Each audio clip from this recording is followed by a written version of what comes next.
れではお時間となりましたので、これ Now よ let り us start デジタルインク the ルージョン panel discussion, Digital Inclusion, Digital Transformation Involving Regional Communities. はじめにパネリストの皆様をご紹介したいと思い I ます。 would like to introduce the panelists. 木原誠二様です。 Mr. Seiji Kihara, member of the House of Representatives.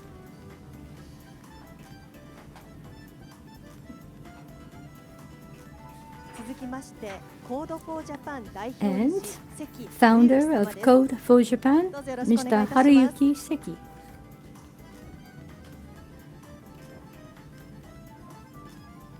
続きまして、西会津町デジタル戦略アドバイザ Digital ー Strategy Advisor of Nishi Aizumachi, Visiting Associate Professor of University of Aizu, Professor Yasushi Fujii.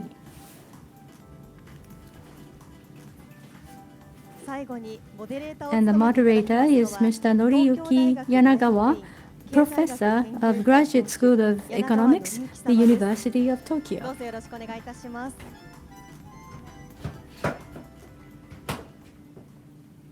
それではここからの進行は柳川教授にお願い Now し I'd たい like と思います。 to ask Professor Yanagawa to proceed. Thank you. This is the panel on digital inclusion, DX involving regional communities. We have 40 minutes panel discussion. We would like to move on quickly. To start off, I'd like to invite the member of the House of Representatives, Mr. Kihara, to talk about the important points of digital transformation. Thank you. I'm Kihara, the member of the House.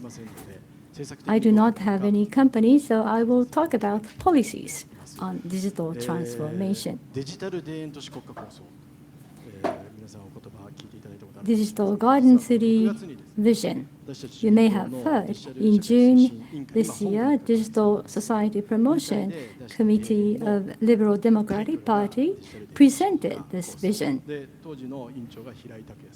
This was led by Takuya Hirai. I am the Chief Cabinet Officer.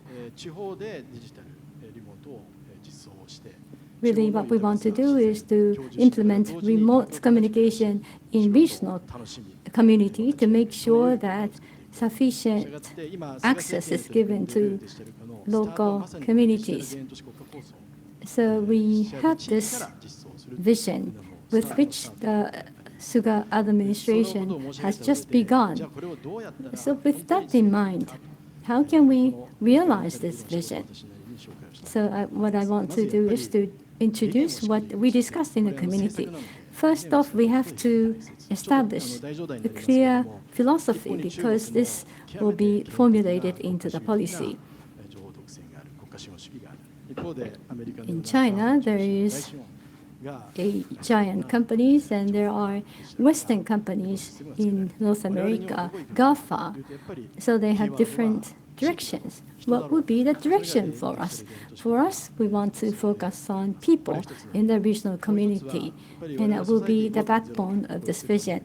And we have this vision of Society 5.0 as well. Physical space and cyberspace are going to be merged under this vision. And many of the problems in physical space exist in the regional communities: crimes, aging population, declining birth rate, and so forth.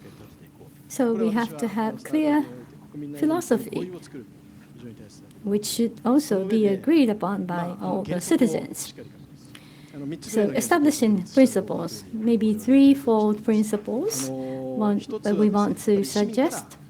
First of all, we want to hear from citizens as well. My hometown, they have also established a platform for community sharing. And the second principle will be offering alternatives, different choices.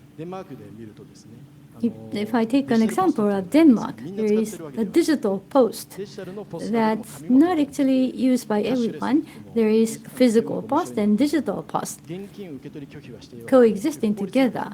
And they actually introduced a law that stores should be able to accept both physical cash as well as digital payment.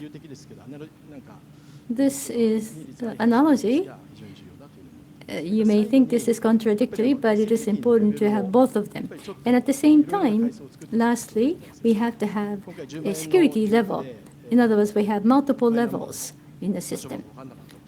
We actually delivered the cash handout of 100,000 yen, and we had a difficulty to do this quickly because of the confusion of the citizen numbering system.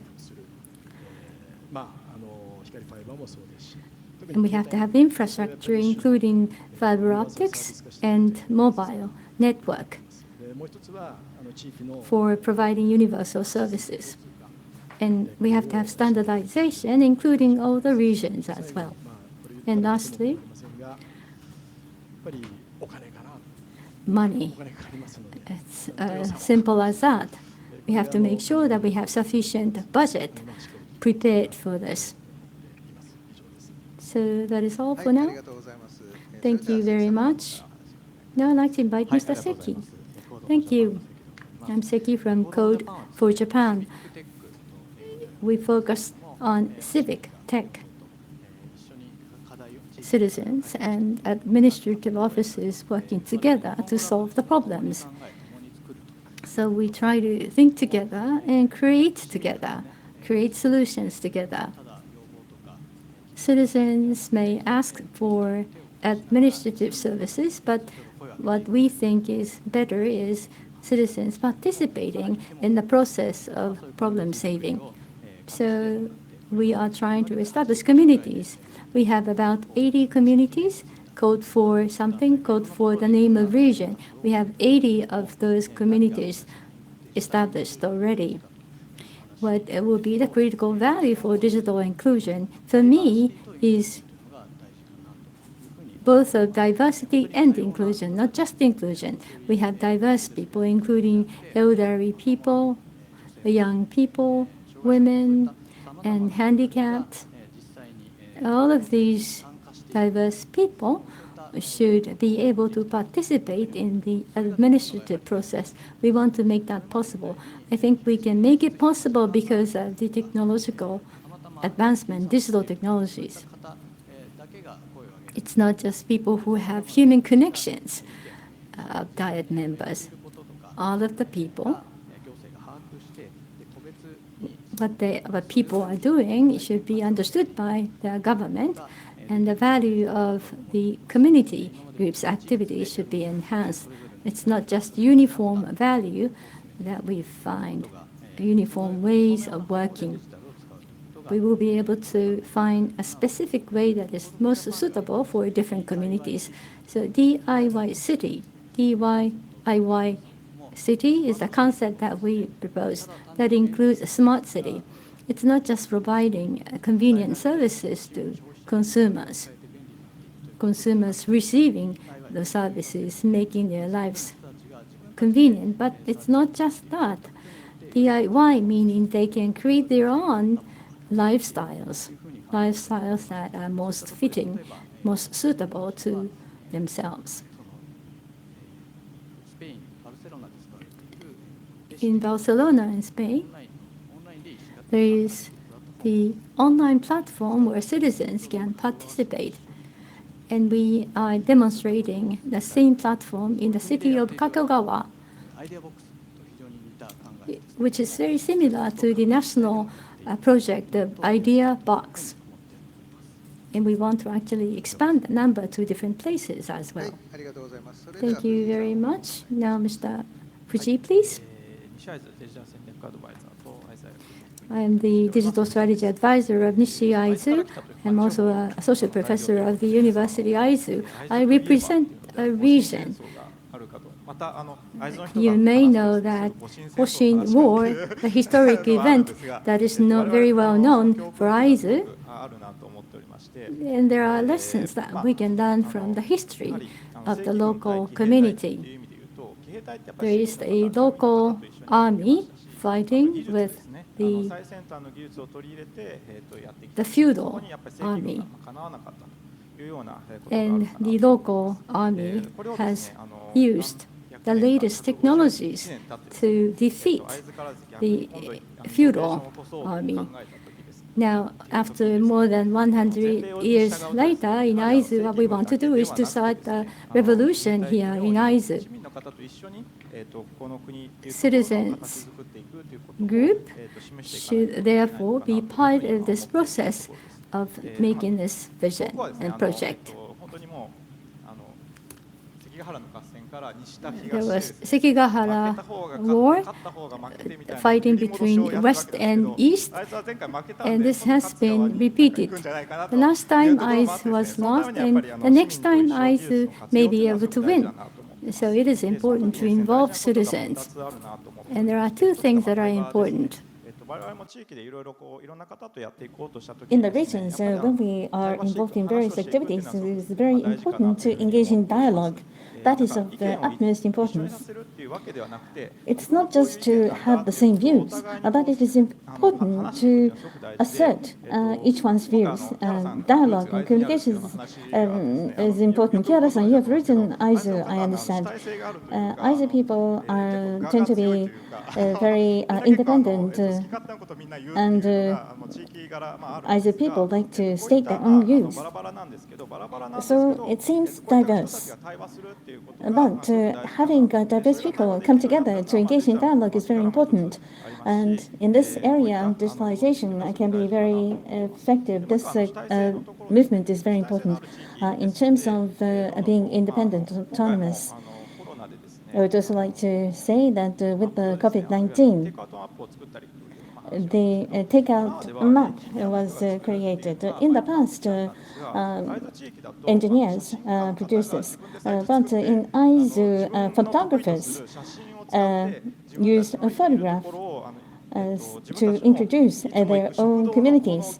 And the restaurants' specific menus have been presented beautifully by these photographers. And so digitalization was utilized. It was not just limited to engineers. Everyone could use technology. I think this is the favorable aspect regarding digitalization. This is, in terms of digital inclusion, I think it is emerging naturally. For people who are handicapped or diversity, how to express oneself as they are is very important. Because handicap is not for that individual, it's the handicap of the society. Utilizing the power of digitalization, solutions can be found. 3D printers can be used for handicapped people. Children will have to use special tools. It's very expensive because it's not subject to mass production, but you can use 3D printers to produce a tool which is appropriate for each disability, and the size could be different sizes could be offered as well by using 3D printing technology. So we are working together with the people involved in rehabilitation to enable such tools. We have been working in this area in AISU, so it's digital inclusion is naturally emerging in our region. Thank you very much.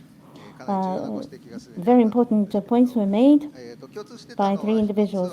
But what was common was that the technologies in the past have been developed in Tokyo, and it spread nationally.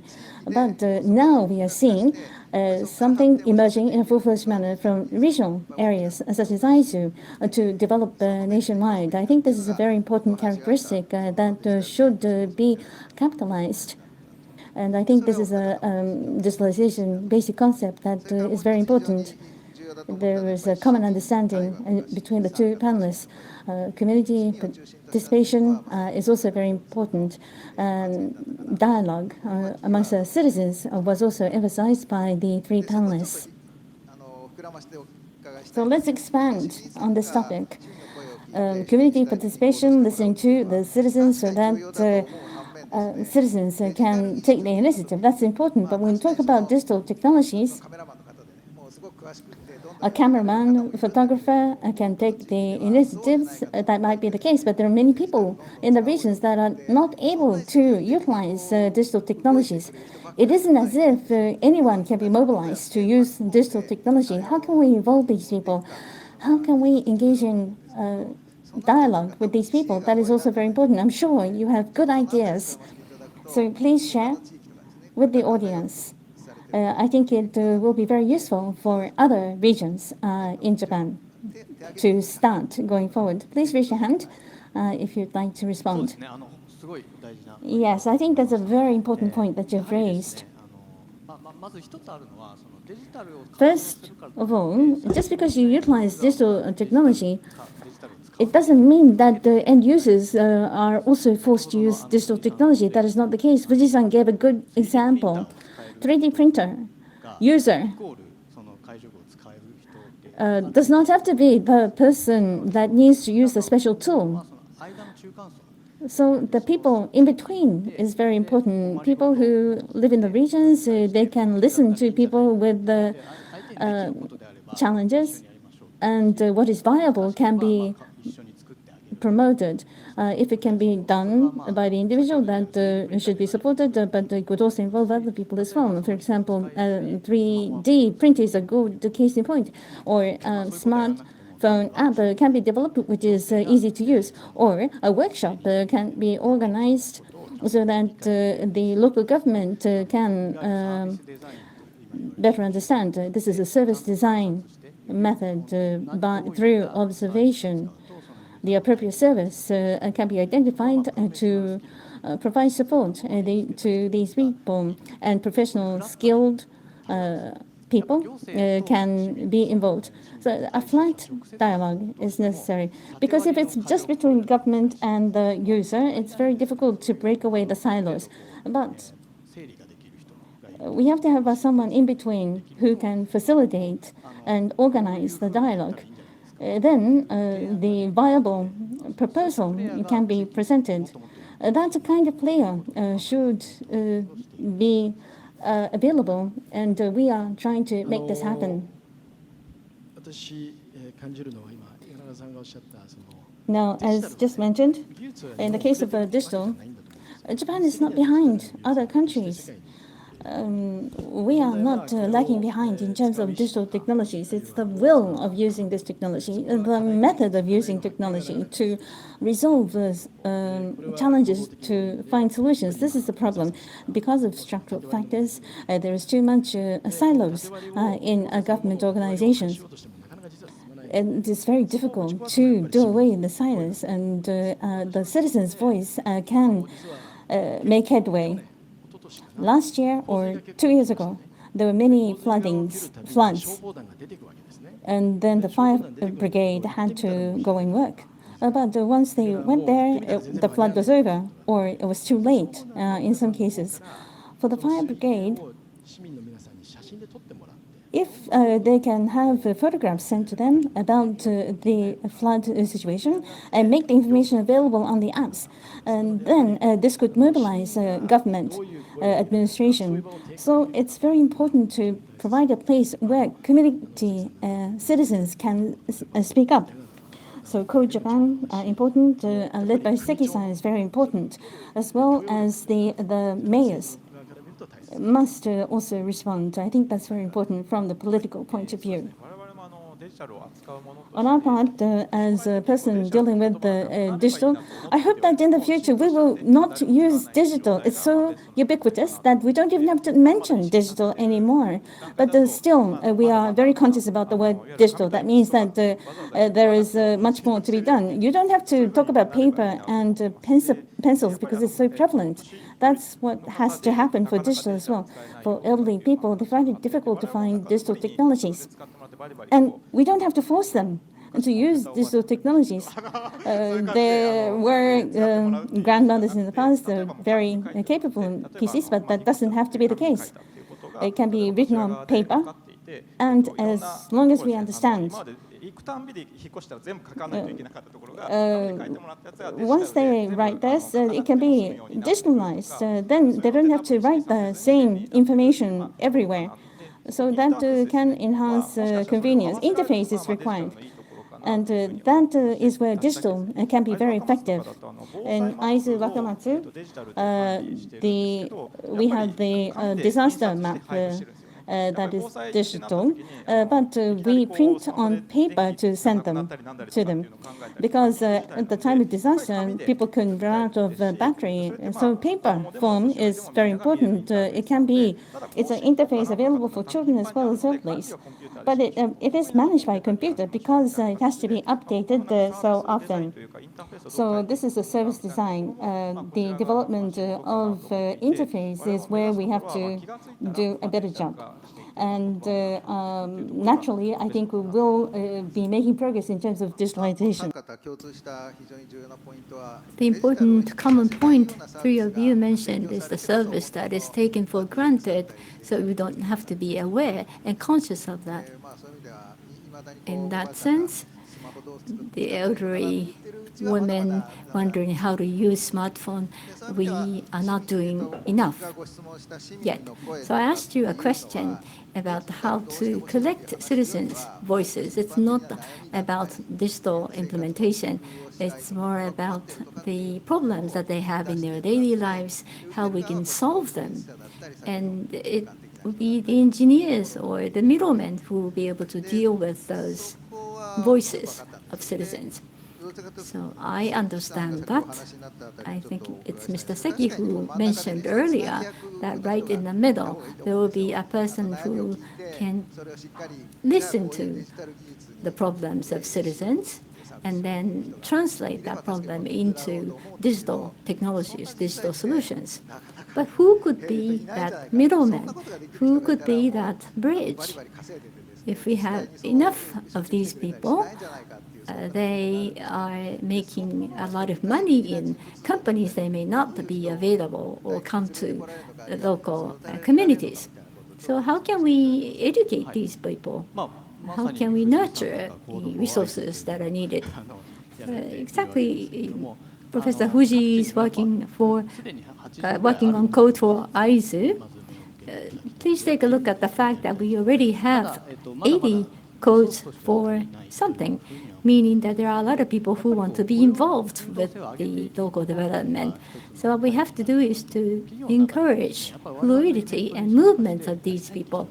We participate in events. There are a lot of people who want to be part of that. 2 days ago, Code for Japan online summit was held. And for those 2-day events, we have 3,500 people who applied to participate on that online event. And many of them said if their companies allow, they would like to spend at least 1 day of the week for the local communities. So it's more about building society that allow employees to work freely, at least 1 day out of the week, freely. The local activities are actually a lot of fun. Being involved with the local process is a lot of fun because you can see the progress, you can see the improvement. At the administration, the government has been so good and receptive, so we can complain and that complaint will be satisfied later and there will be improvement. But can we keep doing the same thing for coming 10 years or 20 years? Meaning that we citizens, if there is something that we can do, we should do it ourselves. And we have seen an increase of the people who are willing to participate, more than we had expected in the beginning. Last time we had a session where high school students participated. They found that being involved with the local community is a lot of fun. As a matter of fact, in many local communities, they have shortage of human resources. But we do see the steady increase of people who want to be involved with the local community development. And we want to offer more touch point for them to be able to be involved. So there are a lot of people who are interested. And Mr. Seki talked about the company employees spending a week, a day of a week. It will be difficult for them to be involved full-time. Full-time employment in local community is rather limited yet. In Chicago and overseas communities, there is a major community fund that actually pays the money for those who are active in the local community. Code for Japan too, but not the local community that is not ready to make that payment. Full-time involvement may be difficult. I think AISU's way is to try to combine their work and also part-time activities. There are entrepreneurs who are interested in local issues. For example, take code for activities. There are a lot of players involved. They can identify local issues and then realize that specific issues of one community are actually the same issues for other communities as well. The sensor technology is increasingly important. Government preparing budget for a certain local community, they have to understand the local community, the state of the local community, to be able to write the best possible budget, best possible allocation of financial resources. But in the past, we had citizens on one hand and the local government on the other hand. They were not communicating well. They were not meeting eye to eye. So problems are there. If we can combine the citizens and administrative officers together working on the same set of issues, then citizens will be thankful, and the local community, the government, would be thankful.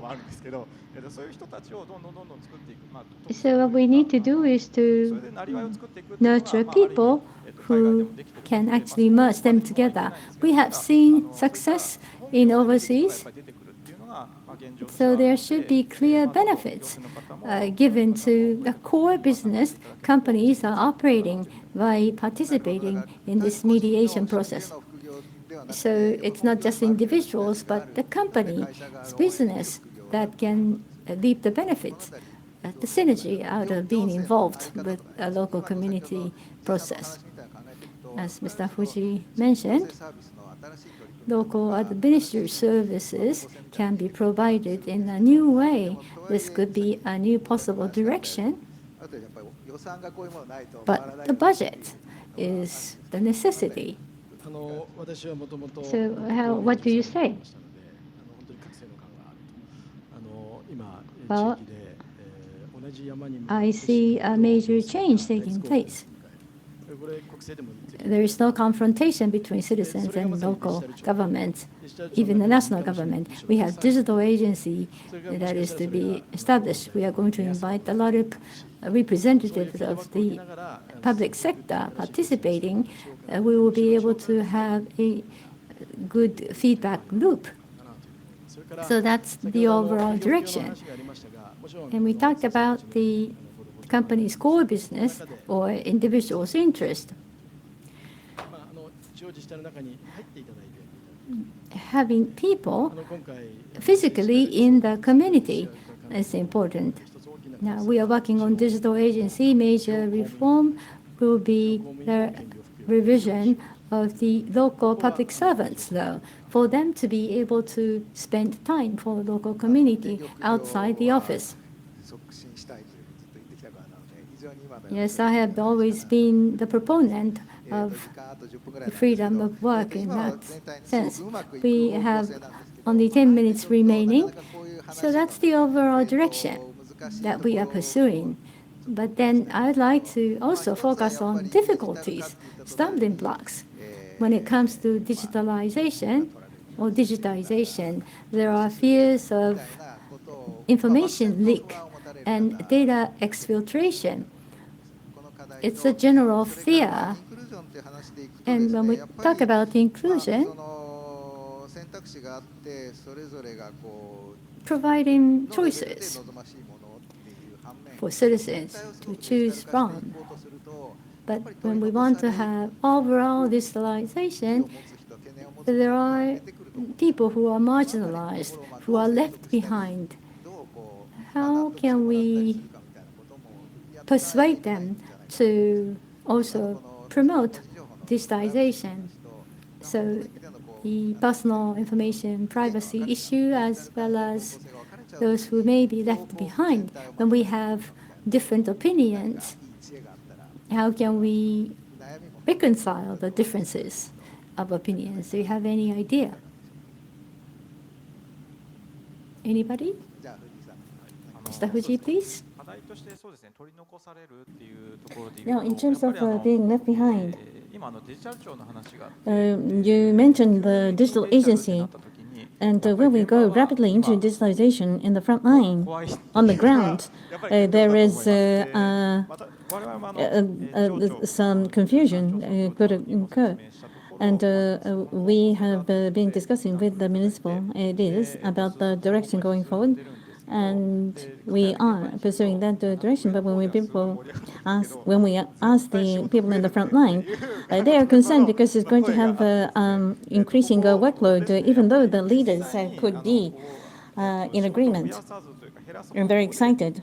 So we have to make sure that burden of work is alleviated. So what we are trying to do is, first of all, taking stock about the inventory, what is available. We have to do that in a quantitative manner. We have to take that into consideration. Otherwise, we will not be able to compare the difference. Without taking stock, they have been doing that in the past, but the people on the ground, people on the front line, are not given this information. So we have to make sure that on a quantitative basis, by implementation system has freed up time so that the new initiatives can be taken. We have to be able to provide explanation based on numbers. So quantification is what we are promoting. We want to alleviate this, and we want to make sure there is no disconnect between the people in the front line and the leaders of the effort. There is also emotional issue because the people are afraid that the work they have been doing will be put to the sidelines. But what the towns and cities should pursue as vision, that is more important. This is something that has been pursued in the past. So we're just going to change the tools to be used, inclusive of the organizational renewal. Make it more modern is what we are trying to achieve. So the direction has been correct, and tools and the organization will be realigned for today. So we are not objecting against the past ways, but it's modernization that is being promoted. And I think this is a compelling argument. People can agree. As I mentioned at the outset, as we promote digitalization, the major challenge besetting us is security. As just mentioned, the threat of security will be increased further through digitalization. But even on an annual basis, there is information leakage. So the security risk always occurs. We have to fully explain this fact. Secondly, the risk in terms of securities are at different levels, different phases. My number, the security number system, information cannot be leaked at all. This is very important. That is the reason why robust security is required. Otherwise, the level of importance could be considered different. We have to make sure that we give a full explanation about the importance of risk. With digitalization, people are concerned that the government will be able to identify the movement of everyone in Japan. We have to make sure there is no misunderstanding. That is the reason why philosophy is important. We don't want to be authoritarian like China. or we don't want to be just based on capitalism like the United States.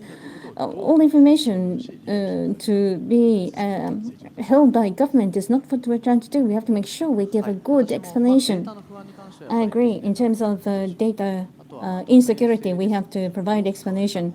And transparency is also important in terms of utilization of information. My system allows people to see which information has been accessed. People don't know this, so I think there is better communication required. For people who are left behind, outreach is of utmost importance. NPO can play a very important role. Together, digitalization will mean that the digital exchange will be enabled. We have to be sensitive to Personal Information Protection Act as well. There is coordination to be made. But at any rate, NPO should also support digitalization so that they can do a better job in terms of outreach, because they are currently overwhelmed with the paperwork. And the time that is freed up through digitalization can be made to use for visits to homes, and they can spend more time as a social worker to listen to the problems of the citizens. So this is work that is inherently important. So free up time so that they can do this work, collect the data, and comprehensive strategy should be formulated. This should be the role of the city government. As you have mentioned, paperwork can be digitalized. That means that time will be freed up, and more important work can be pursued. As Fuji-san has mentioned, people are afraid that their job will be made redundant. I think that's the prevailing image of many people. In order to overcome this challenge, we have to take stock. That's very important.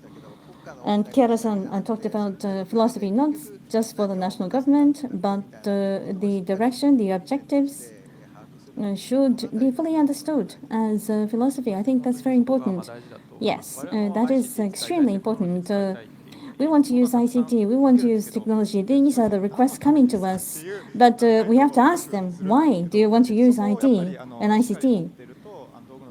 But if you have this objective, you can use the tools wisely. And if you don't have that, they are so excited about using AI and ICT, and we are somewhat taken aback. I think there could be other methods that can be used. For our organization, we have Data Academy providing a workshop for the government. The planning people and the frontline people are receiving the training together, because there is a lack of communication between the two currently. Frontline people don't want to do certain initiatives. But if you organize the workflows, even without digitalization, we can identify work that is redundant. So I think careful coordination is required. That's very important. Thank you very much. With the digitalization, we are making changes in society. That in itself is very important. But the digitalization is not the objective. That's an important theme. We have to revitalize the regions. That is the reason why good organization, stock taking will be required. Furthermore, as mentioned today, explanation and dialogue is extremely important, because we are making changes. We are changing directions going forward. That means that people will be subject to anxiety. So we have to make sure there is a good explanation, and dialogue needs to be had. And as mentioned by the three panelists at the outset, we have to make sure that citizens can raise their voice, so that digitalization and community revitalization can be promoted further. We are talking about technology, but what is more important is community dialogue rather than technology. I think that's the key takeaway. The time has come to bring this discussion to a close. Thank you very much for your kind attention for this discussion. Thank you very much to the panelists, Kihara-san, Seki-san, Fuji-san, and Yanagawa-san.